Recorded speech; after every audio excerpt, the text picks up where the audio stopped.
DMCH गए थे, सुअर सर घूम रहा था परिसर में। देखिए, ये 15 साल में यदि सबसे खराब स्थिति है तो पूरे स्वास्थ्य महकमा का है।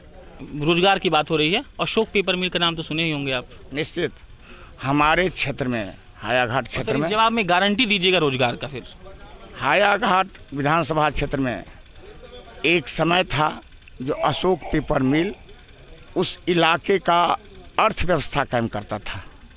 आज स्थिति ये हो गया है जो वो बंद ही नहीं हुआ, बल्कि बंद करने के बाद उसको औने पौने भाव में बिहार सरकार ने बेच दिया है। ये हमारी सरकार आएगी तो ये हम चिल्ली मिल चालू करेंगे और करवा करके दिखाएंगे। हमारी सरकार आएगी तो जितनी भी शुगर मिल है, चाहे वो रैयाम हो, चाहे वो सक्रिय हो, चाहे वो लोट हो, सभी मिलों को चालू करेंगे। ये हम लोगों का दृढ़ संकल्प है। एनडीए वाले जंगल राज कहकर प्रचारित करते हैं और तेजस्वी यादव साफ साफ कहते हैं कि हमको मौका दीजिए, माने कि पिताजी का बात ही नहीं है, हम युवा हैं। इस पर आखिरी टिप्पणी। मेरा एक ही बात कहना है, जो लोग एनडीए के लोग कहते हैं वो उन गरीबों को गाली देते हैं जो गरीब ने लालू प्रसाद यादव को 1990 में लालू जी का जिन कहे जाने वाले दलित, अति पिछड़ा सवर्ण में जो गरीब तबके के लोग थे, सो ये सब लोगों ने सामंती विचारधारा के खिलाफ वोट किया था। दरभंगा दूसरी दफा है विधानसभा के तौर पर हायाघाट, और जिनके साथ खड़ा हूं उनका परिचय बहुत लंबा दिया जा सकता है। ये कहा जा सकता है कि जो अब भी राजद के कई चीजों पर अपना मुहर लगाते हैं तो चीज पास होता है। ये कहा जा सकता है कि लालू यादव के साथ जिन्होंने रहकर बहुत चीजों की दशा और दिशा एक साथ बदली थी। लेकिन ये भी कहना जरूरी है कि एमएलसी बनने के बाद विधायक और अब सीट क्यों चेंज करना पड़ा। पहला सवाल, दल का जो निर्णय होता है वो सर्वोपरि है। दल हमारी माता होती है और नेता जो होते हैं हमारे आदर्श होते हैं। नेता ने जातिगत समीकरण को सेट करने के लिए हमें बहादुरपुर से हायाघाट भेजा और उन्हीं के आदेश से मैं सीट बदला हूँ। वैसे मैं जितना कंफर्टेबल बहादुरपुर में था, मुझे सीट बदलने की कोई ज़रूरत नहीं थी। अभी भी बहादुरपुर की जनता एक टकटकी निगाह से मेरे तरफ देख रही है जो आपने ऐसा क्यों किया। लेकिन दल का निर्णय सर्वोपरि है और दल के निर्णय के अनुरूप हमने हायाघाट में अपना काम शुरू किया है। हम दो तरह का रिसर्च करके आए हैं, एक जो बहादुरपुर पे आप काम किए हैं और दूसरा सवाल इस बात रहा है कि आप यहाँ के लिए क्या करेंगे। तो शुरुआत बहादुरपुर से करते हैं। 5 काम जो आपने किए हैं। हमने बहादुरपुर में 13 पुल बनाया है अपने कार्यकाल में। अपने कार्यकाल में, और उसमें सबसे बड़ा रतनपुरा घाट पर जो पुल बनने जा रहा है, जिसका आधारशिला हमने रखी है, वो 25 करोड़ के लागत से है और 3 जिला को जोड़ने वाला ये पुल होगा। इसके अलावा 200 से अधिक छोटी बड़ी सड़कें हमने बनाया है, जो कि किसी भी विधानसभा के लिए इतना 5 साल में एक मिसाल है। हमने दलित समाज के लिए, दलित और महादलित समाज के लिए 30 से अधिक उन लोगों के दरवाज़ा जो नहीं था, दलित लोगों के लिए सामुदायिक भवन बना करके दलित दरवाज़ा हमने बनाया है। इसके साथ हमने जितने भी छठ घाट होते हैं, जितने भी तालाब में घाट की ज़रूरत है, छठ पूजा होती है, उस सब में घाट देने का काम किया है। इसके साथ साथ हमारे ये बहादुरपुर क्षेत्र के अंतर्गत 7 नदियों की धारा बहती है। कटाव रोधक काम हमने जो किया है वो अविस्मरणीय है। पूरे सभी जगह कटाव रोधक काम हुआ है, और जिससे कि हमारे कई मस्जिद बचे हैं, कई मंदिर बचे हैं, कई गांव बचे हैं। सिंचाई की सुविधा के लिए जितने भी स्टेट ट्यूबवेल हमारे बंद पड़े हुए थे, सब कुछ चालू कराने का काम किया है। इसके साथ ही आपको मैं बताऊं, जो हर एक गांव में बिजली जो सुदूर तक नहीं पहुंचा था, एक एक गांव तक बिजली पहुंचाने का काम किया हूं। बाढ़ जो इतना बड़ा आया था, उस बाढ़ में हमने 51 नाव खरीद करके बाढ़ पीड़ित गांवों में बांटने का काम किया है, जो लोगों को आवागमन की सुविधा हो। कोई पेशेंट यदि बीमार पड़ता है तो तत्काल उसको नाव से लाया जा सके। ये सब कामें हमने अविस्मरणीय काम किया है। ऐसे ऐसे सड़क बनाए हैं जो कि आज़ादी के बाद से उस सड़कों की तरफ किसी की निगाह नहीं गई थी। चाहे वो रामभद्रपुर वाला सड़क हो, चाहे वो छपरार घाट वाला सड़क हो, ये सब अभी भी लगता था जो आज़ादी के बाद ये लोगों को आज़ादी नहीं मिली है। उन सब जगहों पर हमने जो काम किया है वो अविस्मरणीय है, और वहाँ की जनता आपको बताएगी जो हमने उनके साथ किस तरह से कदम कदम मिला के चला है। आपको बतावे, हमने अब तो इधर डिसीजन लिए हैं मुख्यमंत्री जी जो हर एक पंचायत में हम ये देंगे हाई स्कूल, लेकिन इससे पहले हम अपने मेहनत से हर एक पंचायत में हाई स्कूल बनाने का काम किए। 37 पंचायत में से 32 पंचायत में हमने ऑलरेडी हाई स्कूल का स्थापना करवा दिया था अनाउंसमेंट से पहले। उसके बाद ये अनाउंसमेंट किए हैं तो और जगह 20-20 हुआ, हमारे यहाँ मात्र 5 बचा हुआ था, 5 में ही कर पाए। अच्छा। ये भी एक मिसाल है। शिक्षा के क्षेत्र में हमने 16 हाई स्कूल को +2 में परिवर्तित करवाया है, जो कि हमारी बेटियां शिक्षा से जुड़े और उनको घर बैठे शिक्षा मिल जाए, उनको दूर जाने की जरूरत नहीं पड़े। ये सब कामें हमने किया है। राजद के बड़े नेताओं में आपकी गिनती होती है। ये दूसरी बार हम दरभंगा आए हैं, DMCH गए थे, सुअर सर घूम रहा था परिसर में। देखिए, ये 15 साल में यदि सबसे खराब स्थिति है तो पूरे स्वास्थ्य महकमा का है। कॉन्ट्रैक्ट पर कहीं डॉक्टर की बहाली हुई है?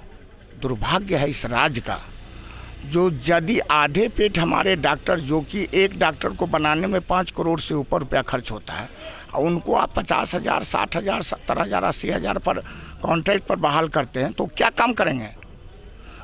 वो नाम के लिए अस्पताल में है, काम कहीं और कर रहे हैं। नतीजा है परमानेंट डॉक्टर की बहाली होनी चाहिए, और उसमें ये कंडीशन होना चाहिए जो पहला 5 साल वो गांव में काम करेंगे, और जब परमानेंट हम डॉक्टर की बहाली करेंगे तो वो डॉक्टर अपनी पूरी तन्मयता के साथ, पूरी मनोदशा के साथ वो काम करेंगे, और उनको लगेगा जो समान काम के लिए समान वेतन हमें मिल रहा है। प्रचार का आखिरी दिन है, लालू यादव का जब नाम लिया जाता है तो बगल में भोला यादव का भी नाम लिया जाता है, हमने सुना है। तो आज जब निकल रहे हैं तो कुछ आशीर्वाद वगैरह? देखिए, उन्होंने, आदरणीय लालू प्रसाद जी ने जो स्नेह प्रेम और उनका परिवार के लोगों ने जो मुझे स्नेह प्रेम दिया है, हम तो इस जन्म के अगले जन्म में भी उसको चुका नहीं पाएंगे। लेकिन एक बात हम कहेंगे, जो अभी तक जो उनके मन में बातें उठती थी उसको समझने का काम भोला यादव ने किया, और उस अनुरूप काम करने का काम किया। इसी का कारण है जो पिछले 30 वर्ष का विश्वास मेरा कायम है। और हमारे नेता आदरणीय तेजस्वी प्रसाद यादव जी ने जो विजन दिया है, जो फर्स्ट कैबिनेट में 10 लाख युवाओं को रोजगार देंगे, हर एक खेत को पानी देंगे, हर एक किसान का ऋण माफ करेंगे, हर एक बेरोजगार छात्र को 1500 रुपया बेरोजगारी भत्ता देंगे। इसके साथ साथ जितने भी कॉन्ट्रैक्ट पर लोग हैं उनको समान काम के लिए समान वेतन देंगे। आशा दीदियाँ हैं, आंगनबाड़ी रसोइया हैं, आंगनबाड़ी सेविकाएँ हैं, इस तरह से जितने भी ये आपको जीविका दीदी हैं, इन सबों को का जो मांग है उस सब मांगों पर सहानुभूति पूर्वक विचार करते हुए उनके भी सेवा को सामंजन करने का काम करेंगे। इस तरह से जितना बड़ा विजन इन्होंने लेकर के चला है हमारे नेता ने, और जिस तरह से इन्होंने घोषणा किया है, हम समझते हैं आने वाले कल में ये लागू होगा, बिहार की दिशा और दशा बदलेगा। रोजगार की बात हो रही है, भोला बाबू जिंदाबाद। रोजगार की बात हो रही है। अशोक पेपर मिल का नाम तो सुने ही होंगे आप। निश्चित, हमारे क्षेत्र में, हायाघाट क्षेत्र में, जवाब में गारंटी दीजिएगा रोजगार का। फिर हायाघाट विधानसभा क्षेत्र में एक समय था जो अशोक पेपर मिल उस इलाके का अर्थव्यवस्था कायम करता था। आज स्थिति ये हो गया है जो वो बंद ही नहीं हुआ, बल्कि बंद करने के बाद उसको औने पौने भाव में बिहार सरकार ने बेच दिया है। हम अभी जो ज़मीन बचा हुआ है, हमारे नेता आदरणीय लालू प्रसाद जी जब तक सत्ता में रहे तो इसको बेचने से रोकते रहे। बंद करने का वो मालिक जरूर काम किया, अशोक पेपर मिल का मालिक, लेकिन उसको यहाँ से उठाने नहीं दिए, कहे तुम्हें चालू करना होगा। लेकिन जब नीतीश कुमार जी आए तो इन्होंने औने पौने भाव में सारे मशीनरीज को बेचवा दिया।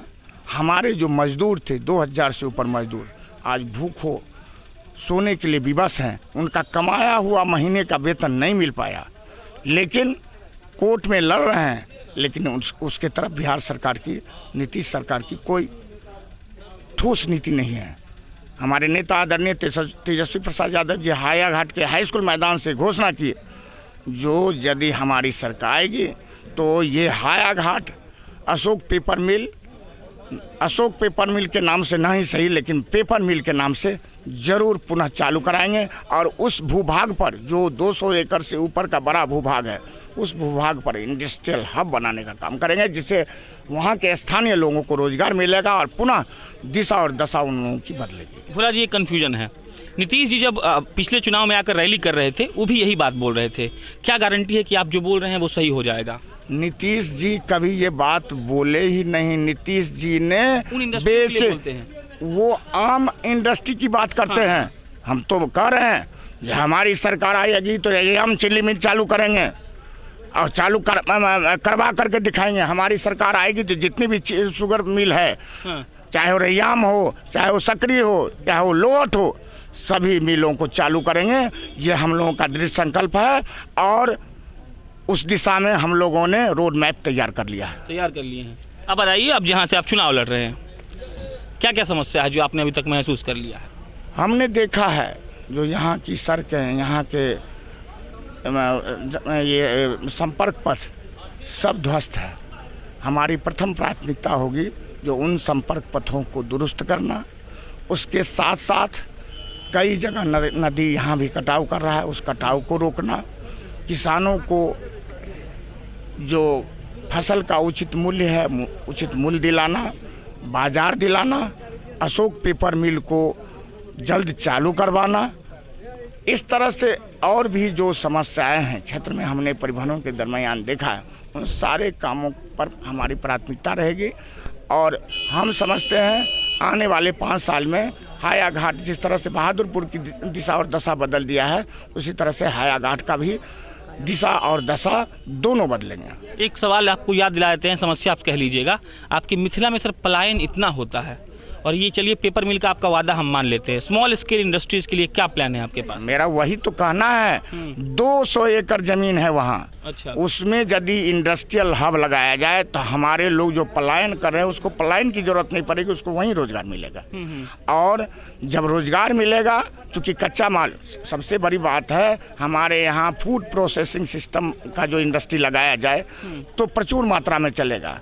वैसा कच्चा माल यहाँ प्रचुर मात्रा में उपलब्ध है। अशोक पेपर मिल इसीलिए लगाया गया। यहाँ बांस की खेती बड़े पैमाने पर होती है, यहाँ खड़ी की खेती बड़े पैमाने पर होती है, यहाँ पटुआ की खेती बड़े पैमाने पर होती है। तो इन सब चीज़ों से ये कच्चा माल यहाँ उपलब्ध था, जिसके चलते अशोक पेपर मिल लगाया गया था। आज वो सब जलावन के काम में आते हैं। तो हमारी सरकार यदि होगी तो इन सब चीज़ों को जरूर हम सदुपयोग करेंगे और जो यहाँ कच्चा माल उपलब्ध है उससे जुड़ा हुआ इंडस्ट्री लगवाने का काम करेंगे। ये हो गया आपके विधानसभा का। आप बिहार के राजनीति के नेता हैं, तेजस्वी यादव आज फिर आ रहे हैं, क्या घोषणा होगा? हमारे नेता ने जो अपने घोषणा पत्र में जारी किया है वो सारी बातों को जनता के बीच में रख रहे हैं और जनता इतना उत्साहित है जो आने वाले कल में उनको मुख्यमंत्री के रूप में देखने के लिए लालायित रहता है। हमने भीड़ का जो क्लैपिंग देखा है वो लगता है जो भीड़ में उन्माद है, और वो उन्माद कहीं ना कहीं निश्चित तौर से वोट में तब्दीली होगा, और वोट में जब तब्दीली होगा तो हमारी सरकार बनेगी। अभी 2 फेज का चुनाव हुआ है, हम लोग शिफ्ट कर रहे हैं और इस फेज में भी भारी मात्रा में हम लोग सीट जीतेंगे और हम लोग की सरकार बनेगी। अंतिम सवाल, एनडीए वाले जंगल राज कहकर प्रचारित करते हैं और तेजस्वी यादव साफ साफ कहते हैं कि हमको मौका दीजिए, माने कि पिताजी का बात ही नहीं है, हम युवा हैं। इस पर आखिरी टिप्पणी। मेरा एक ही बात कहना है, जो लोग एनडीए के लोग कहते हैं वो उन गरीबों को गाली देते हैं जो गरीब ने लालू प्रसाद यादव को 1990 में लालू जी का जिन कहे जाने वाले दलित, अति पिछड़ा सवर्ण में जो गरीब तबके के लोग थे, सो ये सब लोगों ने सामंती विचारधारा के खिलाफ वोट किया था और सरकार बनाया था, और सामंतियों का फन कुचला गया था, जिसको खटिया पर मचिया पर नहीं बैठने दिया जाता था, जूता चप्पल नहीं पहनने दिया जाता था, उसको जूता चप्पल पहनाने का और खटिया मचिया पर बैठने का उन्होंने बैठाने का काम किया लालू प्रसाद जी ने।